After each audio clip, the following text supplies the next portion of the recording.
నమస్తే అండి. నమస్తే. అండ్ ఈ నిద్రకి, ఒబేసిటీకి లింక్ ఉంది అంటున్నారు. ఎట్ ద సేమ్ టైమ్ లేడీస్‌లో అయితే హార్మోనల్ ఇంబాలెన్స్, పీసీఓఎస్, పీసీఓడీ ఇవి కూడా హార్మోనల్ ఇంబాలెన్స్ వల్లే కదా మళ్ళీ వస్తాయి. సో, వీటన్నిటికి రిలేటెడ్ మళ్ళీ నిద్ర అనే చెప్తున్నారు. నిజమేనా ఇదంతా? 100% ట్రూ. ఎందుకంటే హార్మోన్స్ బ్యాలెన్స్ అనేవి డీప్ స్లీప్‌లో అవుతాయి. ఇప్పుడు మనము ఒక ఓకే. అడల్ట్ అంటే యాక్చువల్లీ ఏజ్‌ని బట్టి ఎంత నిద్రపోవాలి అనేది ఉంటది. సో, ఒక అడల్ట్‌కి 6-8 అవర్స్ నిద్ర అవసరం. హ్మ్. దీంట్లో క్వాలిటీ సరిగ్గుంటే డీప్ స్లీప్ అనేది 1½ అవర్ వస్తది. ఈ 1½ అవర్ డీప్ స్లీప్‌లో హార్మోన్స్ అన్నీ బ్యాలెన్స్ అవుతాయి.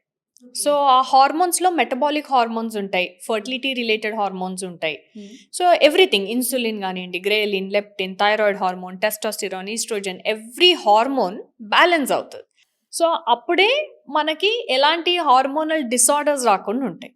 హార్మోనల్ డిసార్డర్స్ ఏముంటాయి? Diabetes, hypothyroidism, fertility issues. So, ఇట్లా లిస్ట్ చెప్పుకుంటూ పోతే there are huge number of hormonal disorders. అన్నిటికి ఇదే డోర్ లాగుంది కదా! Yes. So, metabolic hormones disturbance అవుతే ఒబేసిటీ వస్తది. అవును. మనం తక్కువ తిన్నా, ఎక్సర్సైజ్ చేసినా బేసికలీ మన food, oxygen, hormone converts into energy. Yes. Hormone disturb అయింది అనంటే, ఆక్సిజన్ మనకు నిద్రలో సరిగ్గా అందట్లేదు అనంటే, లైక్ ఇన్ స్లీప్ యాప్నియా, అప్పుడు డెఫినెట్లీ ఒబీస్ అవుతా ఉంటారు. Correct. And PCOS. So, female fertility hormones or female hormones disturb అయితే పీసీఓఎస్ వస్తది. యెస్. అండ్ ఇప్పుడు మెయిన్ క్వెషన్ ఏంటంటే, నేను నార్మల్‌గా నిద్రపోయానా? డీప్ స్లీప్‌గా నిద్రపోయానా అన్నది ఎట్లా తెలుస్తది?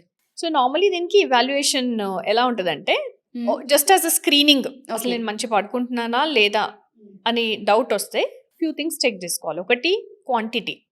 So, 6-8 hours any human being పడుకోవాలి. హ్మ్. సో, అది జనరలీ ఏజ్‌ని బట్టి ఉంటది. బట్ అబౌట్ 20 ఇయర్స్‌కి యావరేజ్‌గా చూసుకుంటే 20-60 ఇయర్స్ ఆఫ్ ఏజ్ వరకు 6-8 అవర్స్. సో, ఒకళ్ళకి తక్కువ రిక్వైర్మెంట్ ఉండొచ్చు, ఒకళ్ళకి కొంచెం ఎక్కువ. But this is the average time.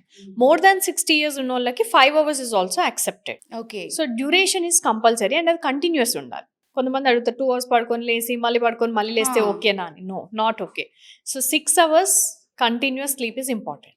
Second thing is quality. So, quality ఎట్లా డిసైడ్ అవుతామంటే నెక్స్ట్ డే ఎలా ఉంది అని. సో, ఫ్రెష్‌గా ఫీల్ అయ్యామా? పడుకున్న సాటిస్ఫాక్షన్ ఉందా? ఎలాంటి హెడేక్ గానీ, బాడీ పెయిన్స్ లాంటి ఇలాంటివి ఏం లేకుండా ఎనర్జెటిక్‌గా ఉన్నాము అనంటే then you are having a quality sleep.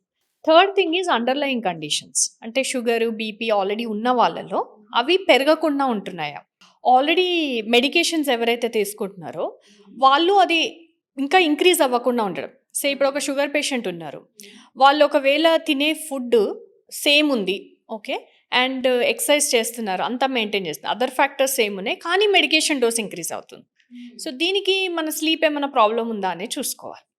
So, అలా whatever is there medication dose అది సేమ్ ఉంటుందా లేదా ఇంక్రీజ్ అవుతుందా, ఇది third point. Fourth point is overall మన performance. So, quality of life. Whether it is by family life are we happy and in professional life are we happy, మన కెపాసిటీకి తగ్గట్టు మనం పర్ఫామ్ చేస్తున్నామా లేదా.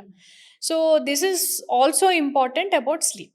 ఓకే. సో, మన క్వాంటిటీ, మన quality and మన మెడికేషన్స్ కానీ ఏమన్నా ఇష్యూస్ ఉంటే అవి కంట్రోల్లో ఉన్నాయా లేదా. Fourth thing overall quality of life. So, ఇవన్నీ కూడా ఇంపార్టెంట్ ఫ్యాక్టర్స్.